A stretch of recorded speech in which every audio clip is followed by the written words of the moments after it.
इंसान बीमार हो तो अस्पताल जाता है, लेकिन कई बार अस्पताल ही अच्छे खासे इंसान को बीमार कर देते हैं या उसके हॉस्पिटलाइजेशन को बढ़ा देते हैं।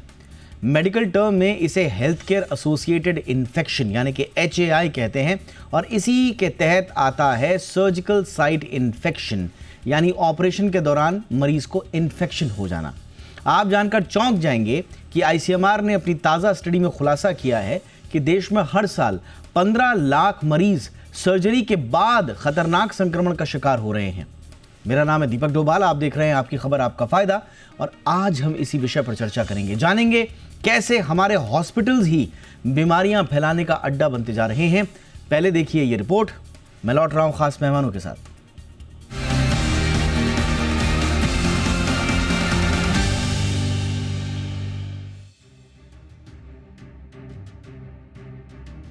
अस्पताल एक ऐसी जगह जहां मरीज अपनी बीमारियों का इलाज करवाने जाते हैं, लेकिन क्या हो अगर वही अस्पताल आपके लिए नई परेशानियां लेकर आ जाए। ये सुनकर आपको हैरानी होगी, लेकिन भारत में हर साल लाखों मरीज अस्पताल में इलाज के दौरान संक्रमण का शिकार हो रहे हैं। इसे मेडिकल भाषा में हेल्थ केयर एसोसिएटेड इन्फेक्शन यानी HAI कहते हैं और इसी के तहत आता है सर्जिकल साइट इन्फेक्शन यानी ऑपरेशन के दौरान मरीज को इन्फेक्शन हो जाना। आप जानकर चौंक जाएंगे कि ICMR ने अपनी स्टडी में खुलासा किया है कि देश में हर साल लगभग 15 लाख मरीज सर्जरी के बाद इस गंभीर संक्रमण का शिकार हो रहे हैं। रिपोर्ट के मुताबिक भारत में SSI यानी सर्जिकल साइट इन्फेक्शन का एवरेज रेट 5.2% है, जो कई हाई इनकम कंट्रीज की तुलना में अधिक है। ये स्थिति विशेष रूप से ऑर्थोपेडिक सर्जरी के मामलों में अधिक गंभीर है, जहां इसका एवरेज रेट 54.2% तक पहुंच चुका है। ICMR रिपोर्ट बताती है कि सर्जिकल साइट इन्फेक्शन तब होता है जब सर्जरी के बाद घाव की जगह पर बैक्टीरिया संक्रमण फैलाते हैं। इसके कारण कॉम्प्लिकेशन होने लगते हैं। विशेष रूप से 120 मिनट से अधिक समय तक चलने वाली सर्जरी में SSI का खतरा काफी बढ़ जाता है। इसके अलावा डिब्राइडमेंट सर्जरी, जिसमें अम्पुटेशन या ORIF यानी ओपन रिडक्शन इंटरनल फिक्सेशन शामिल है, SSI की हाईएस्ट रेट यानी 54.2% के लिए जिम्मेदार है। इस गंभीर स्थिति से निपटने के लिए ICMR ने एक SSI सर्विलांस नेटवर्क लॉन्च किया है। ये नेटवर्क डॉक्टर्स को जागरूक करने और SSI की रोकथाम के लिए लागू किया गया है। ICMR ने ये स्टडी 3090 मरीजों पर की थी। ये स्टडी एम्स दिल्ली, कस्तूरबा अस्पताल, मणिपाल और टाटा मेमोरियल अस्पताल, मुंबई जैसे प्रमुख संस्थानों में किया गया। स्टडी के आंकड़े बताते हैं कि कुल 161 मरीज यानी 5.2% ने सर्जरी के बाद SSI का सामना किया।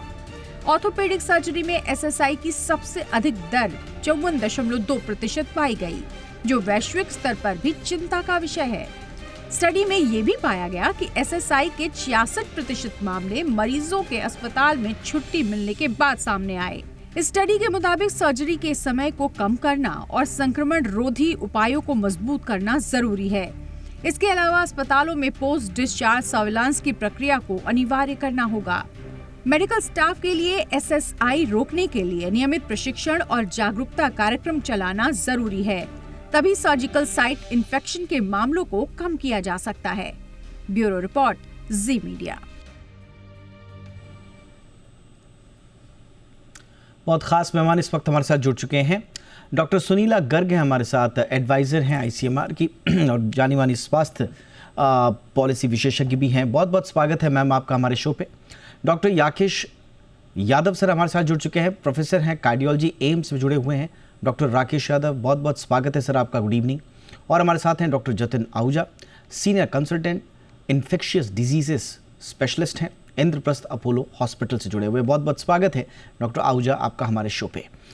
डॉक्टर गर्ग मैम, चर्चा की शुरुआत आपसे ही, और ये HIs के बारे में हमने कुछ दिनों पहले सुना भी था और इसमें अब पर्टिकुलरली SSI की बात की जा रही है, लेकिन ओवरऑल ऐसा प्रतीत होता है कि अलग अलग रिपोर्ट्स ये बता रही हैं कि हमारे अस्पताल ही दरअसल संक्रमण फैलाने के अड्डे बनते जा रहे हैं। इसमें कहाँ चूक हो रही है मैम? कोई लापरवाही हो रही है, कोई नज़रअंदाजी हो रही है? आपका एनालिसिस। हाँ दीपक जी, बहुत बहुत धन्यवाद मुझे शो में आमंत्रित करने के लिए। मैं जरूर कहना चाहूंगी कि एक बहुत ही महत्वपूर्ण स्टडी है। बट जैसे कि हम जानते हैं कि अब हम एक चेंजिंग सिनेरियो में हैं। इंडिया, केवल हम एसएसआई की बात ना करें, हम अगर पूरे संदर्भ में देखें तो हमारे देश में बेसिकली देखा जाए तो नॉन कम्युनिकेबल डिजीजेस बहुत ज्यादा मात्रा में बढ़ रहे हैं, जिसमें कि डायबिटीज का बहुत इंपॉर्टेंट रोल है। और काफी हमारी पॉपुलेशन ओबीज पॉपुलेशन भी है। तो सर्जरी को हम केवल आइसोलेशन में ना लें, परंतु हम बाकी चीजें भी देखें, जिससे हमारी मतलब हीलिंग प्रोसेस में बहुत फर्क पड़ रहा है। इसलिए हमारी सर्जिकल साइड भी इन्फेक्ट हो रही है। बट साथ ही साथ एक इम्पॉर्टेंट मुद्दा जो है कि हमारी capacity building of health care providers, केवल सर्जरी के दौरान ही नहीं, अगर हम बात करें और सर्जरी के बाद भी किस तरीके से मरीज की देखभाल की जाती है, ये सारी कैपेसिटी बिल्डिंग का होना बहुत ज्यादा टाइम टू टाइम जरूरी है। तो मैं कहना चाहूंगी कि एक इम्पॉर्टेंट स्टडी है। और जैसे कि स्टडी ने पॉइंट आउट किया है कि जिन जो ऑर्थोपेडिक प्रोसीजर्स हैं पर्टिकुलरली, यानी कि जो बोन से रिलेटेड प्रोसीजर्स हैं, उनमें बहुत ज्यादा इन्फेक्शन पाया गया, क्योंकि ये सर्जरी ज्यादा लंबे समय तक चलती हैं। परंतु इस दिशा में काफी ज्यादा कदम, हमारी सर्जरी एडवांसमेंट्स भी काफी हुई हैं। जैसे कि मेरे अन्य कोलीग्स भी बताएंगे करके, अब हम रोबोटिक सर्जरी, लेजर सर्जरीज, ताकि सर्जरी का समय भी कम किया जा सके, ये भी बहुत इंपॉर्टेंट है। परंतु पब्लिक हेल्थ पर्सपेक्टिव से मैं जरूर कहना चाहूंगी कि बहुत इंपॉर्टेंट स्टडी है। सर्वेलेंस और मॉनिटरिंग होना बहुत जरूरी है, कैपेसिटी बिल्डिंग होना बहुत जरूरी है, और हमारी सप्लाई चेन में सुधार जरूर आना चाहिए। और इसमें एक इम्पॉर्टेंट लीडरशिप और गवर्नेंस जो आईसीएमआर ने दिखाई है, ये हमें निचले स्तर तक ले जानी होगी। एब्सोल्युटली मैम, आपने बिल्कुल सही कहा। देखिए, जिन लोगों को अभी भी थोड़ा सा कन्फ्यूजन है, बहुत सिंपल भाषा में हमने आपको वैसे अपनी रिपोर्ट में बताया, बट स्टिल, और इसी सवाल के साथ ही मैं डॉक्टर यादव के पास आना चाहूँगा। सर, हम हॉस्पिटल जाते हैं, अब कोई भी कारण हो, जो हॉस्पिटल एक्वायर्ड इन्फेक्शंस हैं, अब कारण कुछ भी हो सकता है। हम थोड़ा सा एंटीबायोटिक के ज़्यादा इस्तेमाल पर भी आएंगे, जिसकी वजह से एम्स ने काफ़ी अच्छी स्टडी भी की थी इस पर, जिसमें हम सुपर बग की जो बात कह रहे हैं वो किस तरह से थ्रेट बना हुआ है। लेकिन अभी मैं फ़िलहाल सिर्फ सर्जिकल वाले मामले में ही आऊँगा। ये इसलिए इम्पॉर्टेंट है क्योंकि ये भी देखना होगा कि क्या हम हाइजीन ड्यूरिंग सर्जरी या हॉस्पिटलाइजेशन, क्या हम प्रॉपर हाइजीन बरत रहे हैं या नहीं बरत रहे हैं।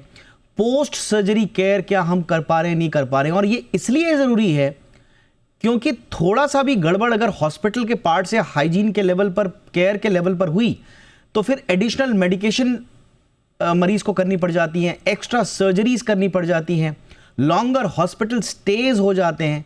ओवरऑल जो कॉस्ट ऑफ ट्रीटमेंट है डॉक्टर यादव सर, वो बढ़ जाता है, वो महंगा हो जाता है। और वो फिर सवाल यही पूछेगा कि भाई मेरी इसमें क्या गलती थी, मैं तो आया था हॉस्पिटल इलाज कराने, आपने मुझे ज़्यादा बीमार कर दिया।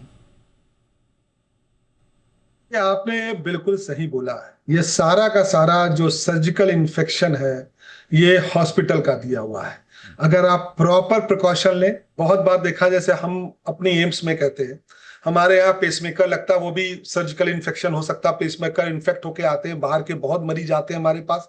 क्या प्रिकॉशन लें? हम अपनी कैथ लैब में यूजुअली कैथ लैब को रोज फ्यूमिगेट करते हैं। फ्यूमिगेशन का मतलब उसको डिसइंफेक्ट करते हैं। हम सिर्फ पेसमेकर के पेशेंट ही वहां करते हैं, सुबह अर्ली करते, ये नहीं कि वहां रूटीन एंजियोग्राफी हो रही है उसके बाद हमने पेसमेकर लगा दिया, क्योंकि एटमॉस्फेयर में भी मरीज बैक्टीरिया लेके आता है। हम वहां पर लोगों को अलाउ नहीं करते। हम प्रॉपर हाइजीनिक दस्ताने पहनते हैं। वो देखिए, एक याद रखिए, जो भी सर्जरी में इन्फेक्शन होता है वो उसी समय डॉक्टर का किया हुआ इन्फेक्शन है। एक बार 24 घंटे में अगर स्किन के ऊपर पतली लेयर बन जाए तो बाहर से इन्फेक्शन नहीं हो सकता। तो ये मानना कि बाहर से इन्फेक्शन लग गया, ये बिल्कुल गलत कंसेप्ट है। और एक और चीज हम लोग मानते हैं कि अगर आपने ड्यूरिंग सर्जरी बैक्टीरिया इंप्लांट कर दिए तो आप कुछ भी एंटीबायोटिक दें, वो नहीं मर सकते, क्योंकि वो इनर्ट ऑब्जेक्ट होता है। जो डिवाइसेस होती हैं, जो ऑर्थोपेडिक इंप्लांट होते हैं, उनमें ब्लड तो नहीं जाता है ना, वो तो लोहे के होते हैं। अगर उसमें बैक्टीरिया बैठ गया तो आप बाहर से कितनी भी एंटीबायोटिक दे दें, वो कभी ठीक नहीं होता। तो ये बिल्कुल सही है कि ये जो भी सर्जिकल रिलेटेड इन्फेक्शन है, आप बहुत अच्छे अस्पतालों में देखिए, जहां सर्जरी होती है वहां कोई इन्फेक्शन नहीं होता, बिकॉज वो एक एक चीज का प्रिकॉशन लेते हैं। हाँ, उससे सर्जिकल कॉस्ट बढ़ जाती है, ये अलग बात है। बट आप कुछ अस्पतालों में देखिए, हम ये सरकारी और नॉन सरकारी नहीं बोलेंगे, ये नॉन सरकारियों में भी होता है, प्राइवेट में भी होता है, प्रॉपर हाइजीन नहीं मेंटेन की गई, प्रॉपर आपके ओटीज नहीं क्लीन है, आप सिंगल यूज डिवाइस को बार बार इस्तेमाल करते हैं। जो डिवाइस एक बार इस्तेमाल होनी चाहिए वो कोई साइडेक्स में डाल के इस्तेमाल करता है, कोई उसको गैस स्टरलाइजेशन करके इस्तेमाल करता है, कोई स्पिरिट से क्लीन करके इस्तेमाल करते रहते हैं। तो ये सारी की सारी चीजें जिम्मेदार है। आप ये मत कहिए कि कहीं बाहर से इन्फेक्शन आता है, ये बिल्कुल सच बात है, ये इन्फेक्शन हम देते हैं। अगर आपने प्रॉपर क्लीन नहीं अपनी ओटी की, अपनी लैब्स क्लीन नहीं की, आपको इंफेक्शन होना है। लोगों को बड़ी आदत है, हमारे यहाँ बड़े बड़े नाखून लेके सर्जरी करते हैं, प्रॉपर हैंड वॉश नहीं करते, गाउन कहेंगे तो ऐसे करके बैठ जाएंगे। बहुत बार देखा मास्क नहीं पहनते, आपने तमाम लाइव सर्जरी देखते हैं, जो लाइव सर्जरी कर रहा होता मुंह में मास्क ही नहीं पहनता और बोल रहा होता, उसका पूरा का पूरा थूक सर्जिकल साइड में जाता है। तो ये बिल्कुल सच है। ये जो स्टडी है इसमें मैं बिल्कुल नहीं मानता कि ओवर एग्जैजरेटेड स्टडी है। Absolutely. सर्जिकल, और हमारे में एक आदत हो गई कि एंटीबायोटिक दे देंगे इन्फेक्शन नहीं होगा। ये मैं आम पब्लिक को भी बताता हूं और डॉक्टरों को भी बताता हूं, एंटीबायोटिक कभी भी इंफेक्शन प्रिवेंट नहीं करती। इसलिए दुनिया की हर जगह सिर्फ सर्जरी से पहले एंटीबायोटिक दी जाती है, सर्जरी के बाद वो कहते कोई रोल ही नहीं है। हाँ, ये बिल्कुल जैसे मैडम ने कहा, जितनी लंबी सर्जरी करेंगे उतनी आप अपने हाथों को इधर उधर टच करेंगे, उतना एटमॉस्फेयर से बैक्टीरिया गिरेगा, आपको पसीना आएगा, फिर पीछे से पंखा लगा लेंगे, आपकी ओटीज क्लीन नहीं है, आपके एसी डक्ट क्लीन नहीं है, उसके अंदर फंगस भरी हुई है। बिल्कुल ये बिल्कुल सच है, ये सारा का सारा हमारा दिया हुआ है। ये absolutely sir, absolutely sir, thank you so much for this input, क्योंकि ये थोड़ा सा एक अंडरस्टैंडिंग के लिए, एक आम आदमी के लिए बहुत ज़रूरी था। डॉक्टर जतिन आहूजा, जैसा सर ने बताया, अच्छा, जब भी मुझे लगता है कि बहुत बड़ा एक चंक है उन लोगों का जो लोग सर्जरी करने के बाद या इलाज कराने के बाद घर आते हैं और उनकी चीज़ें बिगड़ जाती हैं, इन्फेक्शन हो जाता है और उससे वो अपने ऊपर ले लेते हैं। जैसा सर ने बड़े खुल के कहा कि भाई ये डॉक्टर्स के द्वारा भी लापरवाही हो सकती है, हॉस्पिटल की भी लापरवाही हो सकती है। ख़ास तौर से हमने देखा, सर ने जिक्र किया, मैं भी इसका एक छोटा सा एग्जाम्पल दे रहा हूँ। बहुत सारे लोग आते हैं जो पेसमेकर सर्जरी के बाद घर आते हैं और वो वहाँ पर जहाँ पर पेसमेकर लगा होता है वहाँ पर पस जमना शुरू हो जाता है और ये कह दिया जाता है, बहुत आसानी से कह दिया जाता है मरीज़ को कि साहब आपकी बॉडी ने पेसमेकर रिजेक्ट कर दिया, अब दोबारा उसका ऑपरेशन होगा या और मरीज़ उसको अपनी नियति मान लेता है। मरीज़ सोचता है कि शायद मेरे में ही कमी है, मैं हाइजीन नहीं मेंटेन कर पाया, और वो उसे अपनी नियति मान लेता है और फिर उसको इलाज का दोगुना खर्चा, और कभी कभी तो अगर सेप्सिस जैसी नौबत आ गई तो वो लाइफ थ्रेटनिंग भी हो सकती है। तो सर, डॉक्टर जतिन आहूजा, मरीज के लिए आप क्या समझाइश देंगे, हिदायत देंगे कि वो कब कब ये समझे कि ये मेरी गलती है और कब कब ये कि ये हॉस्पिटल की गलती? धन्यवाद दीपक जी, एंड मैं सबको नमस्कार करना चाहूँगा, आपके दर्शकों को भी स्वागत। आज आपने सबसे पेनफुल पॉइंट टच किया है मेरा, जो सर्जिकल साइट इन्फेक्शन है या फिर हेल्थ केयर साइट इन्फेक्शन जो होता है, इसमें जब इन्फेक्शोलॉजी स्पेशलिस्ट के पास पेशेंट आता है बहुत मुश्किल हो जाता है उसको समझाना, क्योंकि उसका पहला क्वेश्चन होता है कि ये मेरे पास इन्फेक्शन आया कहाँ से। आप बिल्कुल ठीक कह रहे हैं, ये कहीं ना कहीं चूक या कहीं ना कहीं गलती हुई है ड्यूरिंग दी सर्जरी, तभी जाके HAI यानी कि हेल्थ केयर साइट इन्फेक्शन हुआ है या फिर सर्जिकल साइट इन्फेक्शन हुआ है, पहली बात। दूसरी बात, ऐसा नहीं होता कि कहता है आज आपका सर्जरी हुई और उसके अगले 10 दिन के अंदर ही आपको इन्फेक्शन हो जाएगा। सर्जिकल साइट इन्फेक्शन की अगर डेफिनेशन की बात करें तो जो इन्फेक्शन सर्जरी होने के पश्चात और विद इन 30 डेज़ के अंदर अगर आपको इन्फेक्शन हो रहा है तो वो सर्जिकल साइट इन्फेक्शन की डेफिनेशन के अंदर फुलफिल होता है। पेशेंट को लगता है कि ये इन्फेक्शन उसकी इम्यूनिटी लो की वजह से आया है। मैं मानता हूँ कि अगर इम्यूनिटी लो है, पेशेंट स्मोकिंग करता है, ओबीज है, डायबिटीज़ है, ये सारे रिस्क फैक्टर रहते हैं, पर उसी के साथ साथ अगर ओटी के अंदर एसेप्टिक प्रिकॉशन पूरी फॉलो की जाए, सर्जरी की अगर ड्यूरेशन 2 घंटे के अंदर अंदर हो, कॉम्प्लेक्स सर्जरीज में डेफिनेटली रिस्क रहता है। अगर उसके अंदर प्रॉपर अगर पहले से ही केयर की जाए, पेशेंट का प्री सर्जरी इवैल्यूएशन अगर अच्छे तरीके से हो, तो ये सारे के सारे इन्फेक्शन जो होते हैं मिनिमाइज़ किए जा सकते हैं, क्योंकि अल्टीमेटली तो in the end patient is the sufferer, उसकी फैमिली इज़ द सफरर। और 6-6 हफ्ते फिर 12-12 हफ्ते फिर एंटीबायोटिक जो चलती है वो अपने आप में ही एक पीड़ा की फॉर्म में पेशेंट को झेलनी पड़ती है।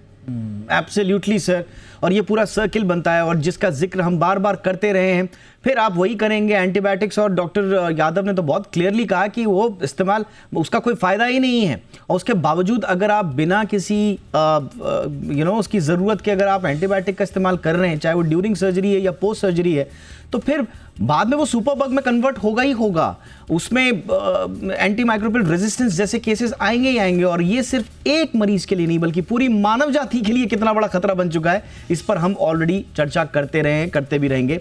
तो कुल मिला के ये सर्किल कहीं रुकनी जरूर चाहिए। एक छोटे से ब्रेक के लिए मैं रुक रहा हूँ। ब्रेक के उस पार हम थोड़ा और गहराई में उतर कर ये बात करना चाहेंगे कि हॉस्पिटल्स के स्तर पर क्या किया जाए और मरीजों के स्तर पर क्या किया जाए, और साथ ही साथ में अगर 15 लाख केसेस आ रहे हैं एक साल में, आप डिवाइड करें तो 365, तो लगभग 4000 केसेस पर डे आ रहे हैं। 4000 cases per day surgical infections के अगर आ रहे हैं तो दिस इज अलार्मिंग। तो फिर ऐसे में क्या पॉलिसी इंटरवेंशन होना चाहिए, इस पर भी चर्चा एक छोटे से ब्रेक के बाद।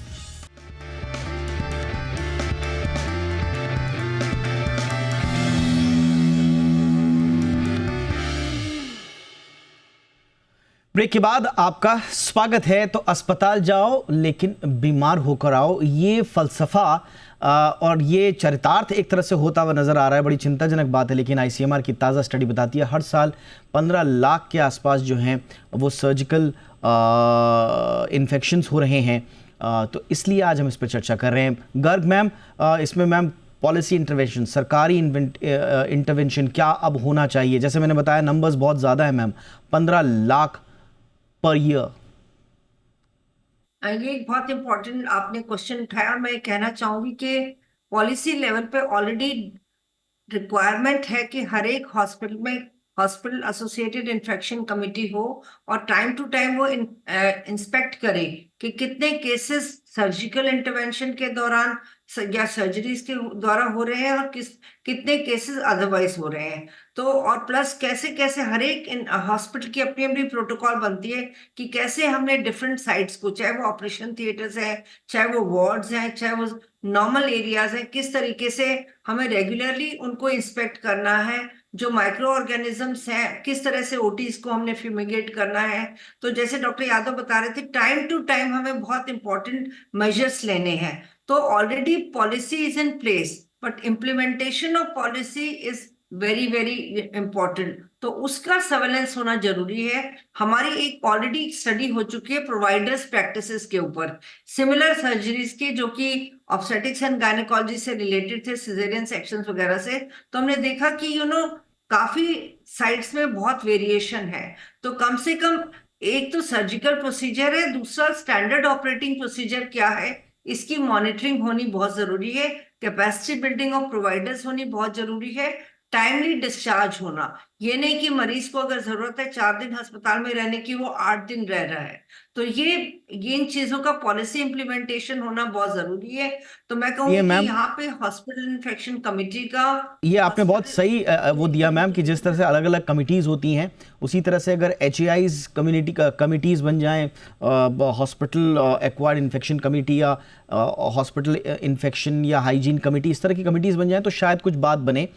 ये इसलिए ज़रूरी है डॉक्टर राकेश यादव, क्योंकि सर पहले तो एक मरीज को सर जिसने सर्जरी कराई, अपने इलाज कराया, घर गया, चीरा था वो पक गया, घाव बन गया, सूजन आ गई, दर्द हो गया, पस निकलना शुरू हो गया या त्वचा में रैशेस वगैरह आ गए, तो उसे इमीडिएटली सर कैसे इसको हैंडल करना चाहिए?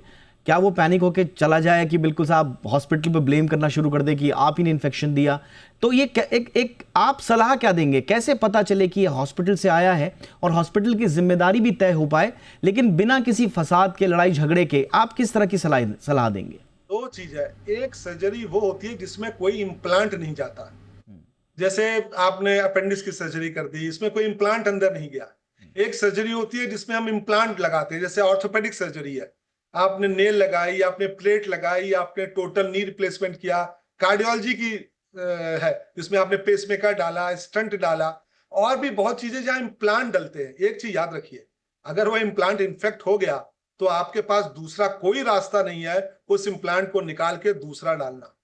बहुत बार ऐसा होता है कि लोग कहते हैं अरे एंटीबायोटिक खाते रहो शायद ठीक हो जाए। हम लोग देखा 6-6 महीने एंटीबायोटिक खाते हैं, फिर पस थोड़ा सा रुक जाएगा, थोड़े दिन बाद फिर आ जाएगा।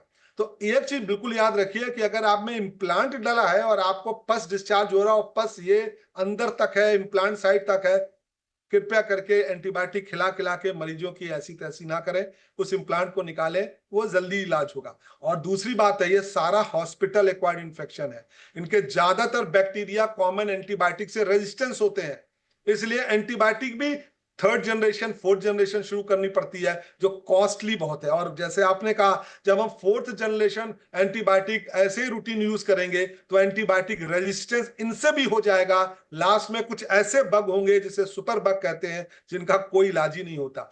और मरीजों को एक बहुत इंपॉर्टेंट चीज हम हमेशा कहेंगे, अगर आपको लगता है कि आपकी सर्जिकल साइट में पस आ रहा है, सूजन है, तो वेट ना करें घर पे कि अरे अगले हफ्ते चले जाएंगे, अपने आप ठीक हो जाएगा। आप तुरंत डॉक्टर को दिखाएं, क्योंकि अगर वो लोकलाइज पस है, फैला नहीं है, तो शायद लोकल चीरा से वो ठीक हो जाए, लेकिन वो पस अंदर चला गया, आपके इम्प्लांट को इन्फेक्ट कर दिया। और बहुत बार हम लोग ने देखा है कि एक नॉर्मल होता है घर में, चलो सेप्ट्रॉन खा लेते हैं, बड़े मरीजों में टेंडेंसी होती है। ये सब नहीं, अगर हुआ है तो आप डॉक्टर के पास जाएं, और जिस डॉक्टर के पास जाएं हम उनसे भी अनुरोध करते हैं कि इस इन्फेक्शन को सीरियसली लीजिए, बहुत सीरियसली लीजिए, क्योंकि ये इन्फेक्शन सिर्फ उस मरीज के लिए नहीं हार्मफुल होगा, ये एंटीबायोटिक रेजिस्टेंस बढ़ाएगा, ये सुपर बग पैदा करेगा, और उस मरीज के लिए फिर दोबारा इम्प्लांट करना पड़ेगा, सर्जिकल टाइमिंग बढ़ जाता, मरीज का एडमिशन टाइमिंग बढ़ जाता। इसलिए हम लोग कहते हैं फॉरेन बॉडी जो इन्फेक्शन बॉडी में होती है वो सबसे गंदी बीमारी है। एब्सोल्युटली सर, ये बिल्कुल क्लियर कट्स जो सरकार जो डॉक्टर यादव ने जो आपको हिदायत दी है, ये आपको ध्यान रखनी है, और ये मरीजों के लिए भी है, डॉक्टर्स के लिए भी है। डॉक्टर जतिन आहूजा, आप कुछ इसमें ऐड करना चाहेंगे सर, उन डॉक्टर्स के लिए जो अगर मरीज आ जाए इस तरह कर, ख़ास तौर से इम्प्लांट के मामले में, और फिर वो ठीकरा फोड़ने लग जाए मरीजों के ऊपर ही, उनके लिए आपकी क्या हिदायत होगी? जी देखिए, कहता है किसी को ब्लेम गेम खेलना that is not the right thing. पर अगर कहीं ना कहीं सर्जिकल साइट इन्फेक्शन हुआ है तो पेशेंट को समझाना पूरे तरीके से कि ये आपका सर्जिकल साइट इन्फेक्शन है, इम्प्लांट को अंदर रखना is not the right answer. जिन डॉक्टर ने सर्जरी करी है उनसे बात भी करना बहुत अहम ज़रूरी होता है कि सर इसको एंटीबायोटिक की ज़रूरत नहीं है, पहले इसको आप इम्प्लांट निकालिए। जब तक इम्प्लांट नहीं निकलेगा तब तक ट्रीटमेंट नहीं हो पाएगा पूरे तरीके से। तो इमीडिएटली इम्प्लांट निकालना, अच्छे से अंदर की सफाई करना, क्लीनिंग करना, और अगर हो सके तो एंटीबायोटिक बीडेड, जिसे हम स्टिमुलान भी कहते हैं, उसको डालना उस एरिया में, और उसके बाद एंटीबायोटिक का प्रयोग करना, तभी इन्फेक्शन कंट्रोल हो पाएगा कुछ हफ्तों के अंदर। नहीं तो जैसे डॉक्टर यादव ने बताया 6-6 महीने 1-1 साल दवाई खाते रहेंगे और वो इन्फेक्शन ठीक नहीं होगा। यहाँ तक कि मैंने तो ओपीडी में ये भी देखा है, कई लोग आफ्टर सर्जरी करने के बाद जो इन्फेक्शन होता है उनको ट्यूबरक्लोसिस बना देते हैं कि अब यहाँ पे टीबी आ गया है, और टीबी की दवाई स्टार्ट कर देते हैं 1-1.5 साल। तो ये बहुत ही ज़्यादा कॉमन इन्फेक्शन है। आप जैसा आपने बताया कि 4-4 हज़ार केसेस एक दिन में हो रहे हैं, this is tip of the iceberg. मैं कहूँगा हज़ारों इन्फेक्शन हो रहे हैं, 4000 से भी कई गुना ज़्यादा इन्फेक्शन हो रहे हैं, yes, और डेली बेसिस पे हो रहे हैं। इतना बड़ा भारत देश है हमारा, तो कुछ ना कुछ इसमें पॉलिसी ऐसी लानी होगी। इंश्योरेंस प्रोवाइडर जो होते हैं बेचारे वही परेशान हो जाते हैं कि भैया अभी तो सर्जरी के लिए पैसा क्लेम किया था, 5 लाख की पॉलिसी थी, और अब दोबारा कहते हैं इन्फेक्शन हो गया है, तो पॉलिसी होती नहीं, घर वालों को अपने जेब से पैसा खर्च करना पड़ता है, 5 लाख की सर्जरी 50 लाख पे पहुंच जाती है। करेक्ट सर, ये आपने बिल्कुल सही कहा, और इसके लिए अब इंटरवेंशन की आवश्यकता है। देखिए, इस तरह के केसेस आप चर्चा का विषय नहीं बनते हुए देखेंगे, और ख़ास तौर से मेन स्ट्रीम मीडिया में, लेकिन जी बिजनेस ने ये बीड़ा उठाया हुआ है कि हम लोगों की हेल्थ से रिलेटेड हर उस चीज़ का विश्लेषण करेंगे, हर इम्पॉर्टेंट स्टडी को नज़रअंदाज नहीं करेंगे। वो सिर्फ अखबार के किसी छोटे से कॉलम में छपी हुई खबर नहीं है, वो जीवन और मरण का प्रश्न है, और इस देश के मुस्तकबिल का प्रश्न है। इसलिए हम इस तरह के विषय को उठाते रहेंगे ताकि जन जागरूकता होती रहे, और हम हमेशा शुक्रगुजार रहेंगे आप तीनों जैसे महानुभावों का जो वक्त वक्त पर आकर हमें मार्गदर्शन हमारा देते रहते हैं। हम कहीं गलत हैं तो उसको सही दिशा में ठीक भी करते हैं, क्योंकि समझ ये मेडिकल टर्मिनोलॉजी की हमें भी उतनी नहीं है, हमारा डोमेन नहीं है, लेकिन उसके बावजूद आप लोगों का मार्गदर्शन मिलता रहता है। इसके लिए बहुत बहुत शुक्रिया doctor Jatin Ahuja, thank you sir, आपने वक्त निकाला। Doctor Rakesh Yadav sir, special thanks to you sir, बहुत इंपॉर्टेंट टाइम आप हमारे लिए निकालते हैं। डॉक्टर सुनीला गर्ग मैम हमेशा हमारे लिए वक्त निकालती हैं, थैंक यू मैम, बहुत बहुत शुक्रिया। आपकी खबर आपका फ़ायदा में इतना ही, नमस्कार, इजाज़त दीजिए।